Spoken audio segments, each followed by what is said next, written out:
How's it going, guys? My name is Zach with the movie Castle, and today we're going to be talking about Blade Runner from 1982.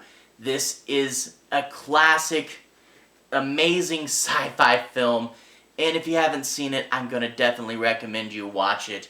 This is directed by Ridley Scott, stars Harrison Ford, and based on the novel Do Androids Dream of Electric Sheep by Philip K. Dick.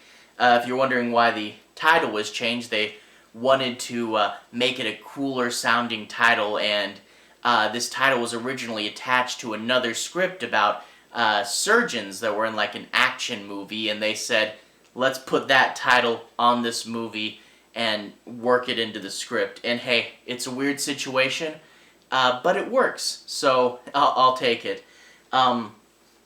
Let's go ahead and talk a bit about the plot. No major spoilers, but I want to say my piece on a few plot points, and I do want to make sure you guys have a better understanding about what this movie's about, but no major spoilers. So let's go ahead and jump right into the plot. This takes place on Earth in the then not-too-distant future of 2019. This movie came out in '82, and it was the future then, but now to us, it's 2 years ago, 2019. So it's kind of weird, one of those cases where the future is our past. They, did get some things right. The Tesla Cybertruck did come out, and if you look really close, you can spot a few of those wandering around on the streets.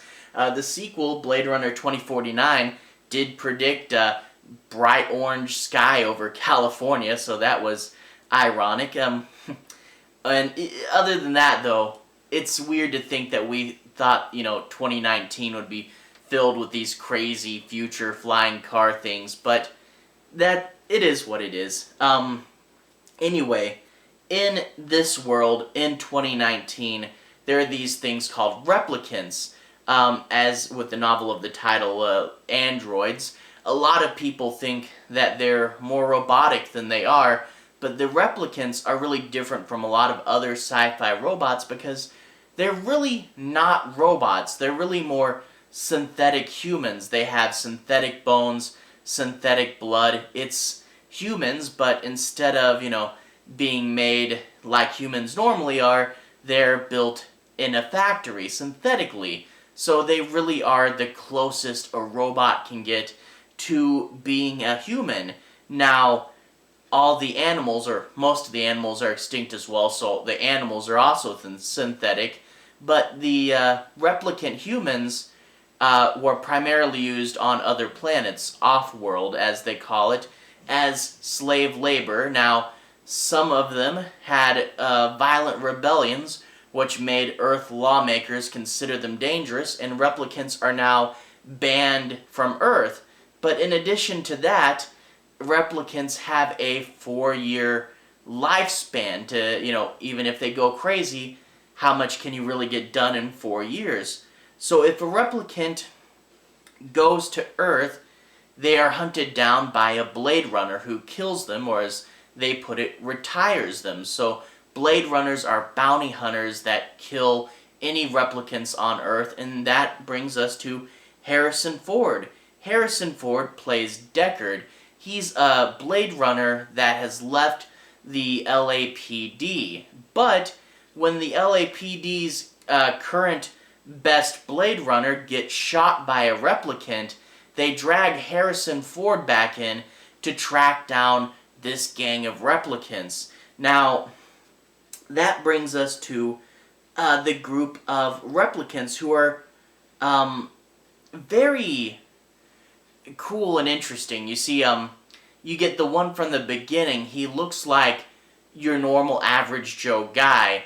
Then you get another one who's a dancer who has a synthetic snake with her. And then you get one that a lot of people remember, Pris, the white hair, and she does gymnastics.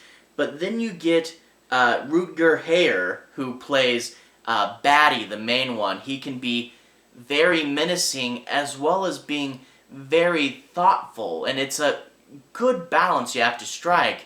You see, these replicants they killed 26 people, I believe it was, escaping off-world and coming back to Earth. And they are almost 4 years old, so they're all about to die, and they're desperately trying to find a way to get around their lifespan problem, even if it means tracking it back to the Tyrell Corporation and literally meeting their maker. And along the way, you get some really good performances and speeches and thoughts about life, especially a forced ending that came way too early. And this is actually even more powerful, these thoughts about death, knowing that in 2019, the real world, Rutger Hauer actually did die, which is a weird and creepy coincidence. Hope he's resting in peace. But yeah, it just makes these thoughts and monologues way more powerful.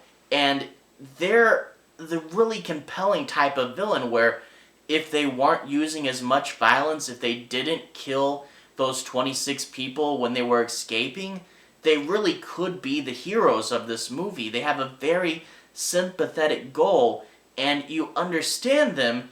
It's just, the violence they bring with them. And really good and well thought out villain for this movie. Super sympathetic, and with just a few edits, they really could be the point of view heroes of this movie. But anyway, Deckard's trying to track him down. The one that shot the previous Blade Runner, their first lead is the apartment that he lived in. They go and investigate it for clues. They find some photographs and a scale in the bathtub, and it's a case of one clue leads to another, tracking from place to place. So it isn't like a whodunit murder, but really it's all about tracking, and Deckard tracking them from place to place, and he has to find all four. Now, while he's investigating, he goes to the Tyrell Corporation. The Tyrell Corporation is responsible for making these robots, and while there, he introduces Deckard to Rachel, his secretary, and he does this whole ploy, oh hey, let's see your test, because he has this test where he puts a camera by someone's eyes and he asks them these questions, ethical questions to help determine if they're human or replicant. And there are all these weird ethical things like you're in the desert and you turn a turtle on its back and don't help it back up. Why do you do that? And he tests her for a lot longer than he normally has to. They send her out of the way and he's like, she's a replicant, but even she doesn't know it. And they start to talk about how it's a new line of robot, and this one, they're giving them false memories and backstories and even photographs that are fake, so that they think they're real. Now, with all this, the viewer begins to wonder if there are robots that don't even know that they're not real. Could Deckard possibly be a robot? And it's one of the questions that gets asked in this movie. And if you get the final cut, there is something added in at the end that makes it a lot more definitive one way or the other. And, it's something fun for fans to debate and talk about. But it really isn't so much about what he is one way or the other. It's about the questioning, And I guess I should explain that really quick. A lot of movies, when you talk about robots becoming more human, it's all about the line and when do we cross it, but with this one, it's really more about death. These robots are approaching death, they're approaching the end of their cycle, and they're literally asking the question, why do I have to die? Which is a very potent question even for a human. And really the thing with Deckard, maybe he's a robot, it's not about just if he is for the sake of if he is or not. It allows him to question things, and it allows him to question and say, maybe I could die too. And that's really, I think, the point of this subplot. It's not so much if he is or not, it's just him having the realization that this other person's confronting death, maybe I can confront it too. Maybe that's something that might happen to me, and really it happens to all of us. So it really is deep and powerful with that theme, but I talked a lot about the themes, and that's really a large driving force with this movie, but there's also another one. This movie has great, perfect atmosphere. Tech noir, noir deriving from film noir. You get classic film noir tropes, you know, the detective, the lady with danger around her, beautiful lady, but with danger, and you get the angles and the high and low lights, you know, the intense bright lights, the shadows, the quite famous light coming in with window blinds creating the line pattern on the face, even that's used here.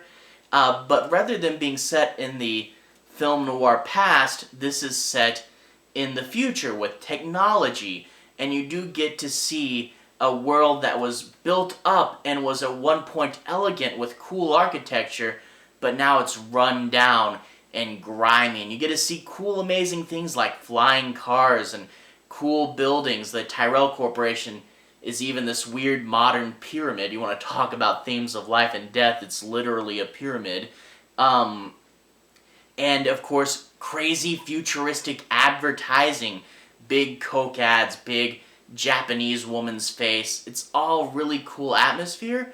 And in addition to the cool city with neon lights, there is other little sections of this too. You know, you get that future's version of Chinatown. You get a big freezer where they're making replicant eyes. And you even get one of the biggest sets is this engineer for the Tyrell Corporation who's lonely and built himself a bunch of toys, really uncanny valley material, you know, where you don't know if you're looking at a mannequin or if it's going to be played by a real person, and, you know, what all might be hiding in there. It's really crazy. I love the Toy Maker's Warehouse.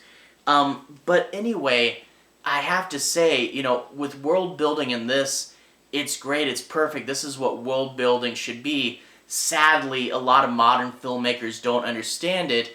You put the work in so that it's in the background, it's clearly visible, and the plot moves smoothly over it, but a lot of people think that it's showing the audience every little bit of that world, and sadly modern world-building movies are just tons of exposition dumps and long speeches about the complexities of these things. You can tell that replicants have had a big, long history, but we don't need to hear all of it. We can look into that more if we want to.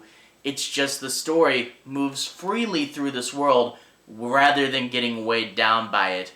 But anyway, this is a perfect sci-fi movie.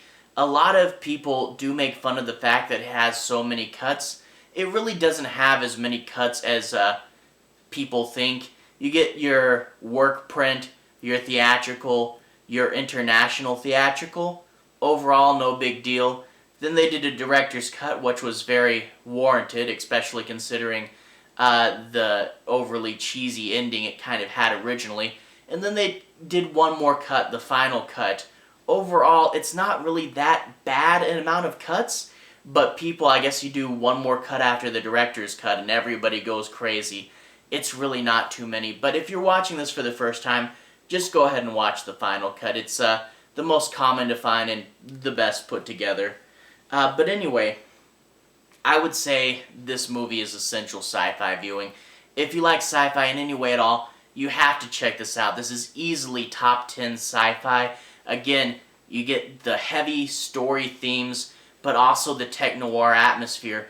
Two really great engines driving this movie, and it's really, really cool. Anyway, to everyone who's watched so far, thank you for watching. To everyone who's liked and subscribed, thank you. You're really helping the channel out. I do primarily scary movies on here, so if that sounds interesting to you, I'd recommend sticking around and seeing some more stuff. At the end of the video, I'll put a relevant playlist. It'll probably be my Blade Runner playlist, which right now has a lot of the Blade Runner 2019 comics in it. I'll try to get the Blade Runner sequel 2049 up pretty soon. Anyway, have a good day. I'll see you guys again very, very soon. Relevant playlist on the bottom.